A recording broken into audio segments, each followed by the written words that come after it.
നമസ്കാരം. ഇന്ന് എല്ലാവരെയും നിരന്തരം ശല്യപ്പെടുത്തിക്കൊണ്ടിരിക്കുന്ന ഒരു സങ്കടമുള്ള കാര്യമാണ് കടം. എല്ലാവരും സാമ്പത്തിക ദുരിതത്തിലാണ്. എങ്ങനെ പണം ഉണ്ടാക്കാം, എങ്ങനെ പണം വരാം, ഇതൊക്കെയാണ് എല്ലാവരുടെയും ചിന്ത. ചെറിയ ചെറിയ ചിന്തകളും ചെറിയ ചെറിയ കാര്യങ്ങളും ചെയ്യുന്നതിലൂടെ നമുക്ക് ചിലപ്പോൾ വലിയ വലിയ കാര്യങ്ങൾ നേടിയെടുക്കാനാകും. ചെറിയ കാര്യം നമുക്ക് നോക്കാം. ഇങ്ങനെയാണ് പണം നേടാനാവുക. കടവിനാശത്തിന്, കടം തീരാനായിട്ട്, കടം നശിക്കാനായിട്ട്, നമുക്ക് വന്ന കടങ്ങളൊക്കെ തീരാനായിട്ട് ഗണപതിയെയോ മാതങ്കിയെയോ ഒക്കെ ധ്യാനിക്കുന്നത്, മാതങ്കി ധ്യാനം, ഗണപതി ധ്യാനമൊക്കെ നമുക്ക് കടം മാറാനൊക്കെ നല്ലതാണ്.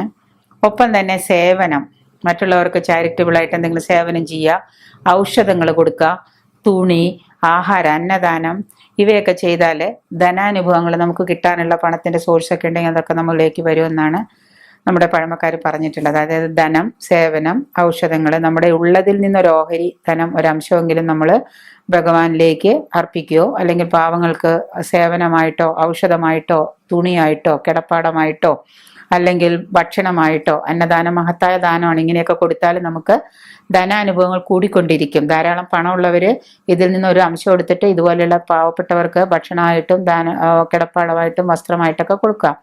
ഒപ്പം തന്നെ അക്ഷയ തൃതീയ എന്ന് പറയുന്നത് എല്ലാവരും പോയിട്ട് പറയും, സ്വർണ്ണക്കടക്കാരൊക്കെ പരസ്യം കൊടുക്കുന്നത് അക്ഷയ തൃതീയ സ്വർണം വാങ്ങിയാൽ നമ്മുടെ വീട്ടിൽ ഇരട്ടി സ്വർണ്ണമാവും. രാവിലെ മുതൽ വൈകുന്നേരം വരെ സ്വർണ്ണക്കടയിലൊക്കെ തിരക്ക്. അക്ഷയ തൃതീയ വാങ്ങാനല്ല, ശരിക്കും കൊടുക്കാനാണ്.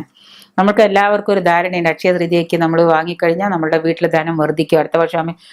അതിനേക്കാൾ ഉപരി അക്ഷയ തൃതീയ എന്ന് പറഞ്ഞാൽ വാങ്ങാനല്ല, കൊടുക്കാനാണ്. ദാനം കൊടുക്കാനോ, സ്വർണമായിട്ടോ തുണിയായിട്ടോ അന്നമായിട്ടോ മറ്റെന്ത് വസ്തുക്കൾ, വെള്ളിയായിട്ടോ, അങ്ങനെ എന്തും. മറ്റാരും വരെ സ്വർണ്ണമൊന്നും ആരും വാങ്ങി വെറുതെ കൊടുക്കില്ല. എങ്കിൽ തന്നെയും അക്ഷയ തൃതീയ വാങ്ങാനല്ല, കൊടുക്കാനാണ് നമുക്ക് ഏറ്റവും നല്ല ദിവസം. അത് കൊടുക്കുന്നത് കൊണ്ട് നിങ്ങൾക്ക് ധനമേറിടും, സമ്പത്ത് വർദ്ധിക്കും, ദാരിദ്ര്യം മാറി സമ്പത്ത് വർദ്ധിക്കും. ദരിദ്രർക്ക് നമ്മൾ അക്ഷയ തൃതീയയുടെ അന്ന് ദാനം കൊടുത്താൽ നമുക്ക് സമ്പത്ത് വർദ്ധിക്കും.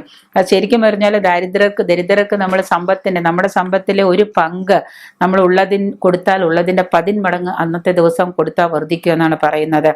ബിസിനസ്സുകാരും മറ്റ് ധനകാര്യ സ്ഥാപനങ്ങളും പണമിടപാടുകളൊക്കെ നടത്തുന്നവര് എല്ലാ ദിവസവും രാവിലെ എഴുന്നേൽക്കുന്ന ഉടനെ തന്നെ നളിനസ്ഥിതനായ ശ്രീലക്ഷ്മിയെ, അതായത് നളിനസ്ഥിതനായ ശ്രീലക്ഷ്മി എന്ന് പറഞ്ഞാൽ നമ്മുടെ പണത്തിന്റെ ഐശ്വര്യത്തിന്റെ അഭിവൃദ്ധിയുടെ ഉറവിടമാണ്.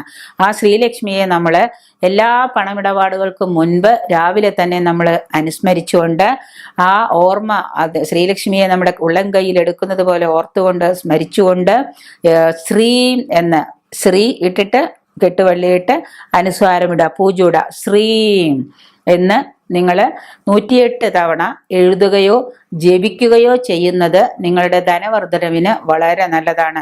രാവിലെ എഴുന്നേറ്റാൽ പണമിടപാട് തുടങ്ങുന്നതിന് മുൻപ് നമ്മൾ ആർക്കെങ്കിലും 1 രൂപ കൊടുക്കുകയോ കടയിൽ പോയി സാധനം വാങ്ങിക്കുകയോ എന്തെങ്കിലും ബസ് ഫെയർ എടുത്തു പോവുകയോ എന്ത് കാര്യത്തിനും നമ്മൾ രാവിലെ എഴുന്നേറ്റിട്ട് പണമിടപാട് തുടങ്ങുന്നതിന് മുൻപ് ആരുമായിക്കോട്ടെ, ബിസിനസ്സുകാരായിക്കോട്ടെ സാധാരണക്കാരായിക്കോട്ടെ വലിയ വലിയ ധനകാര്യ ഇവര് ശ്രീം എന്ന് നിവർത്തി പറയണം. ശ്രീം എന്ന് പറയുന്നത് കൊണ്ട് നിങ്ങളുടെ ധനം വർദ്ധിക്കും എന്നാണ് നമ്മളുടെ അനുഭവസ്ഥർ പറഞ്ഞിട്ടുള്ളത്. അതാണ് അനുഭവം. അപ്പോൾ 108 പ്രാവശ്യം ഒന്നെങ്കിൽ ശ്രീം എന്നെഴുതുക. ശ്രീം എന്ന് പറയുമ്പോൾ ശ്രദ്ധിച്ച് കേൾക്കുക. ശ്ര എഴുതിയിട്ട് ശ്രീ ഇട്ടിട്ട് കെട്ടുപുള്ളി ഇട്ടിട്ട് അനുസ്വാരം വേണം. വട്ടപ്പൂജ ഇട്ടിട്ട് ശ്രീം എന്ന് ഉറപ്പിച്ച് പറയാം. അങ്ങനെ ചെയ്യുന്നത് കൊണ്ടോ 108 തവണ നിങ്ങൾ നിരന്തരം എഴുതുന്നത് കൊണ്ടോ നിങ്ങളുടെ ധനവർദ്ധനവിനും നിങ്ങൾക്ക് ധനം വർദ്ധിക്കാനും സമ്പത്ത് വർദ്ധിക്കാനും സഹായകമാകും. ഈ ശ്രീം എന്ന് ജപിച്ച് ദിവസം തുടങ്ങുന്നത് സർവ്വകാര്യങ്ങൾക്കും വളരെ നല്ലതാണ്. ശ്രീ എന്ന് വെറുതെ മാത്രം പറഞ്ഞാൽ ആ പദത്തിന് കാശ്, പണം, അഭിവൃദ്ധി, ഐശ്വര്യം എന്നതിനോടൊപ്പം തന്നെ വിഷം എന്നൊരർത്ഥം കൂടെ വരുന്നുണ്ട്. അതുകൊണ്ട് വാക്കുകൾ തെറ്റരുത്. ശ്രീ എന്ന് മാത്രം പറഞ്ഞാൽ, ഒരാളുടെ പേരിന്റെ മുൻപ് ശ്രീ എന്ന് പറഞ്ഞാൽ അതിന് പല അർത്ഥങ്ങൾ, ഐശ്വര്യം എന്നും പറയാം. ഒപ്പം തന്നെ അവിടെ വിഷം എന്നൊരർത്ഥം കൂടി വരുന്നതുകൊണ്ട് നിങ്ങൾ പറയുമ്പോഴും എഴുതുമ്പോഴും ചെയ്യേണ്ടത് ശ്രീം എന്ന് പറഞ്ഞ് നിങ്ങൾ അതിനെ 108 തവണ എഴുതുകയോ അതിനെ ഉപാസിക്കുകയോ അത് നമ്മൾ 108 ആവർത്തി പറയുകയോ ചെയ്തുകൊണ്ട് പണമിടപാടുകൾ രാവിലെ നിങ്ങൾ തുടങ്ങിക്കഴിഞ്ഞാൽ മഹാലക്ഷ്മിയെ അനുസ്മരിക്കുന്നതിനോടൊപ്പം തന്നെ നിങ്ങൾക്ക് എന്താണ്, ആ സ്മരണയോടുകൂടി നിങ്ങളുടെ ധനവർദ്ധനവിനും കടം തീരുന്നതിനുമൊക്കെ കാരണമായിട്ട് വരാറുണ്ട്.